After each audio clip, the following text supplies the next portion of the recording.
नमस्कार। आज के वीडियो लेक्चरर का टॉपिक है होब्स द्वारा प्रतिपादित सामाजिक समझौतावादी सिद्धांत।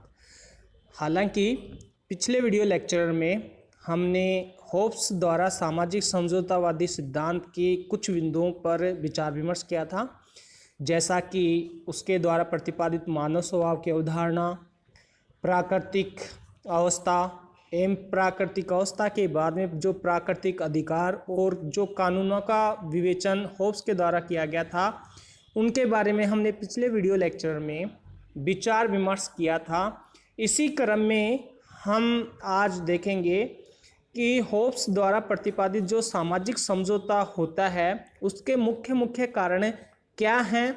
तो जो पहला कारण है वो होब्स यह बताता है कि प्राकृतिक अवस्था में सभी अशांति, हिंसा, युद्ध, घृणा और असुरक्षा का वातावरण रहता है और ऐसी स्थिति में या ऐसी दशा में संप्रभु सत्ता की स्थापना की जाए ताकि आम जन की सुरक्षा की व्यवस्था कर सके। तो समझौते का पहला कारण है प्राकृतिक अराजकता से मुक्ति दिलाकर आम जन की सुरक्षा स्थापना।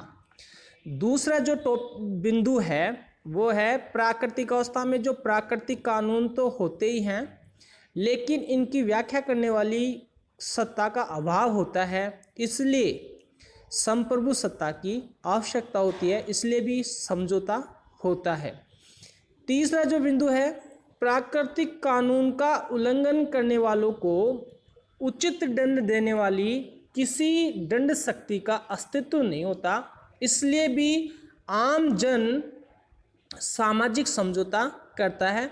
तो ये कुछ कारण हैं जिसके कारण आम जन के द्वारा सामाजिक समझौता किया जाता है। अब हम जो नेक्स्ट बिंदु है वो है सामाजिक समझौते द्वारा राज्य की उत्पत्ति। इसके अंतर्गत हम ये देखेंगे कि जो लोगों के बीच में जो सामाजिक समझौता होता है उसके द्वारा जो राज्य की उत्पत्ति होती है वो कैसे होती है, उसके बारे में विचार विमर्श करते हैं। तो होब्स के अनुसार प्राकृतिक अवस्था की अराजक दशा का अंत करने के लिए मनुष्यों ने आपस में क्या किया, एक समझौता किया और इस समझौते के द्वारा इस अराजक दशा का, यानी जो प्राकृतिक अवस्था की अराजक दशा थी उसका अंत किया। और प्रत्येक व्यक्ति इस समझौते में इस आशय की शपथ लेता है कि मैं इस व्यक्ति को या व्यक्ति समूह को इस शर्त पर अपने अधिकार देता हूँ कि आप भी अपने अधिकार इस व्यक्ति को दोगे। इस प्रकार ऐसा करने पर सारा जन समुदाय एक व्यक्ति में संयुक्त हो जाता है।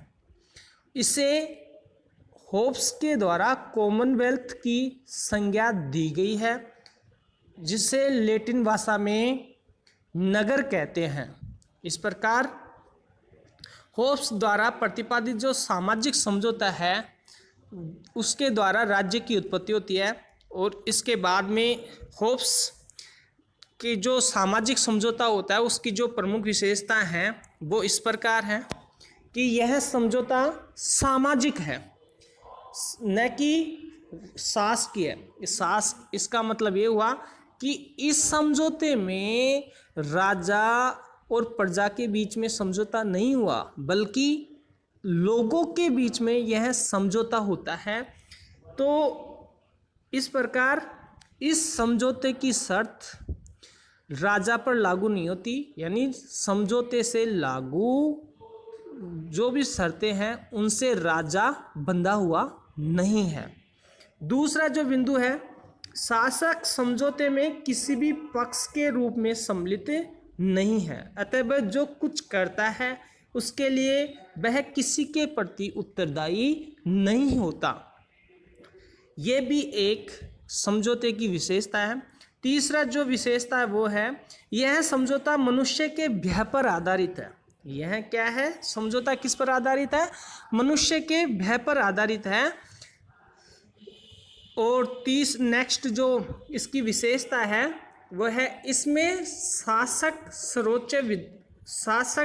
सर्वोच्च विधायक होता है। इसके आदेश यानी राजा के आदेश ही कानून होते हैं और वही सर्वप्रथम या सर्वोच्च समूचे राज्य में उसके आदेश कानून के रूप में माने जाते हैं। इस प्रकार ये होब्स के द्वारा प्रतिपादित सामाजिक समझौते की कुछ विशेषताएं थी। इसके बाद में हम ये देखते हैं कि होब्स ने सामाजिक समझौते का जो सिद्धांत प्रतिपादित किया है उसकी क्या क्या आलोचनाएं हैं वो इस प्रकार हैं। पहली जो आलोचना है वो ये है मानव स्वभाव का दोषपूर्ण चित्रण।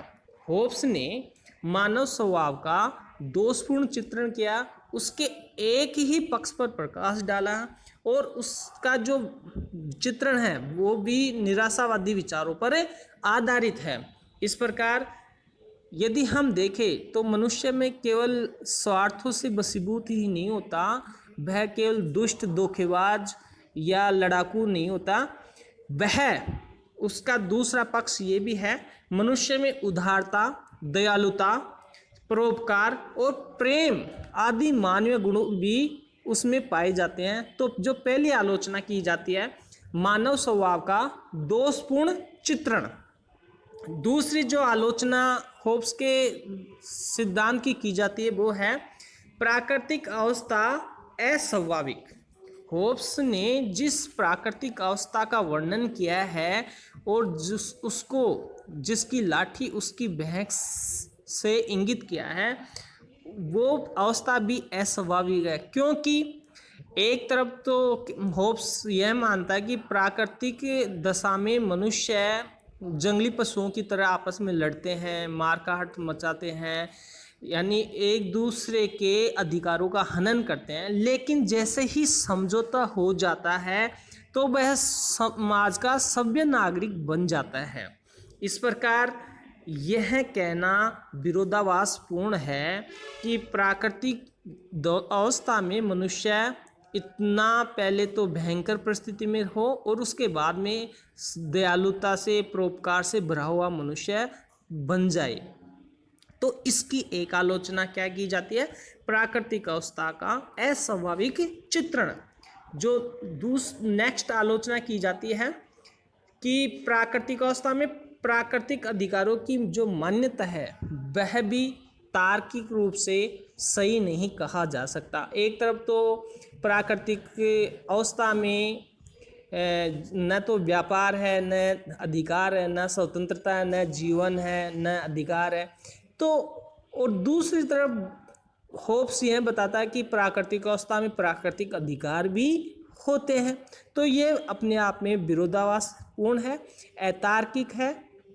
तो इसकी ये आलोचना, तीसरी आलोचना ये की जाती है कि प्राकृतिक अवस्था में प्राकृतिक अधिकारों की मान्यता जो है वो असंगत है। नेक्स्ट जो बिंदु है आलोचना का वो है निरंकुशता का समर्थन।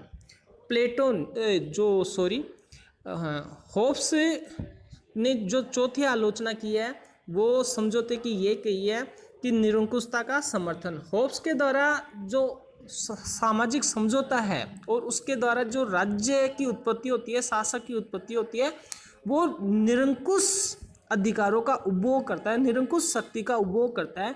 इस प्रकार होब्स अपने सामाजिक समझौते के द्वारा निरंकुश शक्ति का समर्थन करता है। इस प्रकार सामाजिक समझौते की ये कुछ आलोचनाएं हैं। अब उसके बाद में यदि होब्स के सामाजिक समझौते के सिद्धांत का महत्व का वर्णन करें तो हम इस प्रकार कह सकते हैं कि होब्स के सिद्धांत की हो सकती है कुछ आलोचनाएं हों, लेकिन फिर भी होब्स ने सबसे पहले यह बताने का प्रयास किया कि राज्य न तो ईश्वर के द्वारा उत्पन्न दैवीय संस्था है और न किसी प्राकृतिक विकास का परिणाम है, बल्कि वह तो क्या है, मानव के द्वारा निर्मित कृत्रिम संस्था है जिसे व्यक्ति ने अपने कुछ निश्चित आवश्यकताओं की पूर्ति के लिए राज्य को बनाया है। इस प्रकार इस समझौते की इस संदर्भ में महत्ता प्रतिपादित होती है। इसी के साथ ये टॉपिक समाप्त हुआ।